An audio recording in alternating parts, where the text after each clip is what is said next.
संस्कृति सभ्यता कैसी है, कैसे हम रहते हैं, कुछ इसके ऊपर प्रकाश डालेंगी लता शाह।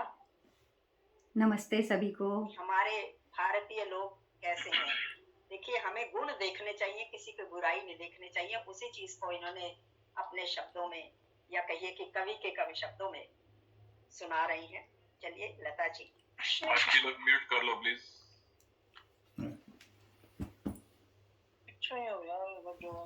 नमस्ते सभी को। नमस्ते जी। ये हमारा 1960 का पिक्चर, जो राज कपूर का black and white last movie थी, उसके आज जो बोल है वो मैं आपको सुनाऊंगी। होठों पे सच्चाई रहती है, जहाँ दिल में सफाई रहती है। हम उस देश के वासी है, हम उस देश के वासी है, जिस देश में गंगा बहती है।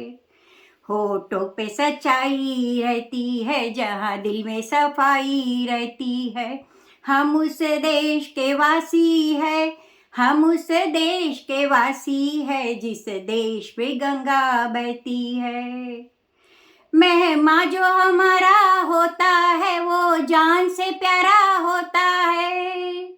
मेहमा जो हमारा होता है, वो जान से प्यारा होता है। ज्यादा की नहीं लालच, हमको थोड़े में गुजारा होता है, थोड़े में गुजारा होता है। बच्चों के लिए जो धरती माँ सदियों से सभी कुछ सहती है। हम उस देश के वासी है, हम उस देश के वासी है, जिस देश में गंगा बहती है। कुछ लोग जो ज्यादा जानते हैं, इंसान को कम पहचानते हैं। कुछ लोग जो ज्यादा जानते हैं, इंसान को कम पहचानते हैं। ये पूरब है, पूरब वाले हर जान की कीमत क्या जाने। ये पूरब है, पूरब वाले हर जान की कीमत जानते हैं। मिलजुल के रहो और प्यार करो, एक चीज यही जो रहती है।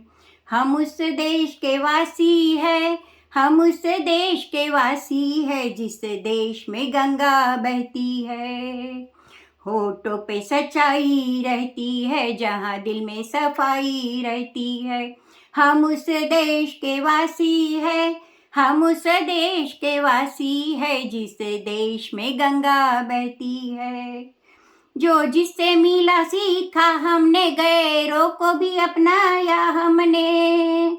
जो जिससे मिला सीखा हमने, गैरों को भी अपनाया हमने। मतलब के लिए अंधे होकर रोटी को नहीं पूजा हमने, रोटी को नहीं पूजा हमने। अब हम तो क्या सारी दुनिया से कहती है। हम उस देश के वासी है, हम उस देश के वासी है, जिस देश में गंगा बहती है, जिस देश में गंगा बहती है। होठों पे सच्चाई रहती है, जहाँ दिल में सफाई रहती है। हम उस देश के वासी है, हम उस देश के वासी है, जिस देश में गंगा बहती है, जिस देश में गंगा बहती है। वेरी नाइस, बहुत सुंदर, बहुत सुंदर, बहुत सुंदर, बहुत सुंदर। अपनी सभ्यता को बताया।